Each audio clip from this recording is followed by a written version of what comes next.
Nithyanandam. So Paramahamsa Nithyananda ಸ್ವಾಮಿಯವರು ಈ ಗುರುಕುಲ start ಮಾಡೋಕ್ಕೆ ಅವರು ಏನು ಯೋಚನೆ ಮಾಡಿದ್ದಾರೆ ಅಂದರೆ, ಕನ್ವೆನ್ಷನಲ್ ಸಿಸ್ಟಮ್, ರೆಗ್ಯುಲರ್ ಎಜುಕೇಷನ್, ಅಲ್ಲಿ ತುಂಬ ಮಕ್ಕಳಿಗೆ ಸ್ಟ್ರೆಸ್ಸು, ತುಂಬ ಅದು ಕಾಂಪಿಟೇಷನ್ ಬೇಸ್ ಸಿಸ್ಟಮ್ ಆಗಿದೆ. ಸೊ ಮಕ್ಕಳು ಓದ್ತಾರೆ, ಏನಾಗಿತ್ತಂದರೆ ಅವ್ರಿಗೆ ಲೈಫಲ್ಲಿ ಯಾವ ಥರ ಸಕ್ಸಸ್ಫುಲ್ಲಾಗಿ ಇರಬೇಕು ಅನ್ನೋ ಅವ್ರಿಗೆ ಏನು ಶಾಲೆಯಲ್ಲಿ ಅವರು ಕಲಿಯೋದಿಲ್ಲ.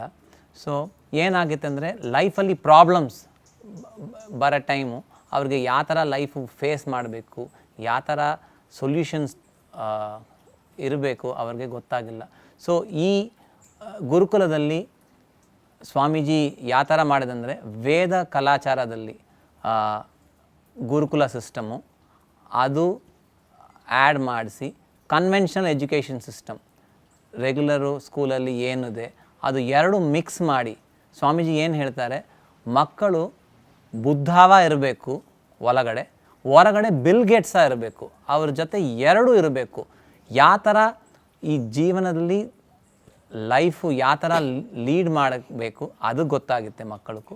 ತಿರ್ಗಾ ಸಕ್ಸಸ್ ಆಗಿರಬೇಕಾದ್ರೆ ಕೆಲಸ ಯಾವ ಥರ ಮಾಡಬೇಕು, ಯಾರು ಒಳ್ಳೆ ಕೆಲಸ, ಅದು ಕೆಲಸದಲ್ಲಿ ಯಾವ ಥರ ಪ್ರಮೋಷನ್ ಸಿಗಬೇಕು, ಅದು ಆ ವಿಶೇಷಗಳಲ್ಲಿ ಅವ್ರಿಗೆ ಟ್ರೈನಿಂಗ್. ಸೊ ಎರಡು side, Vedic side plus regular side, ಎಲ್ಲ ಸೈಡು ಸ್ವಾಮೀಜಿ ಮಕ್ಕಳಿಗೆ ಇಲ್ಲಿ ಟ್ರೈನಿಂಗ್ ಕೊಡ್ತಾರೆ. ಈ ವೇದ ಅಭ್ಯಾಸದಲ್ಲಿ ಏನಾಗುತ್ತಂದರೆ ಮೈಂಡು, ಬ್ರೈನು ಅದು ತುಂಬ ಪವರ್ಫುಲ್ ಆಗುತ್ತೆ.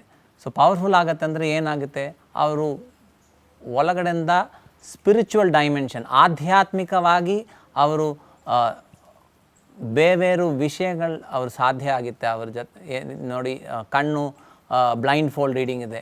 ಸೊ ಅವ್ರಿಗೆ ಓದೋಕ್ಕೆ ಅವ್ರಿಗೆ ಕಣ್ಣು ಬೇಡ.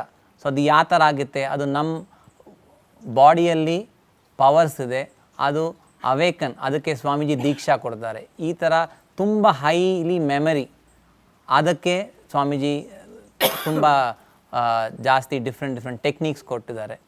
ಸೊ ಏನಾಗುತ್ತಂದರೆ ಈ ಜಗದಲ್ಲಿ ಮಕ್ಕಳು ತುಂಬ ಈಸಿಯಾಗಿ ಅವರು ಸ್ಟಡೀಸು ಈಸಿಯಾಗಿದೆ, ಪ್ಲಸ್ ಈ ಆಧ್ಯಾತ್ಮಿಕ ವೇದವಿದ್ಯಾ ಎಜುಕೇಷನ್ ಸಿಸ್ಟಮ್ ಇದೆ, ಅದು ಯೂಸ್ ಮಾಡಿ ಮಕ್ಕಳು ತುಂಬ ಹ್ಯಾಪಿಯಾಗಿ, ತುಂಬ ಆರಾಮಾಗಿ ಅವರು ಜೀವನಕ್ಕೆ ಅವರು ರೆಡಿ ಆಗುತ್ತಾರೆ.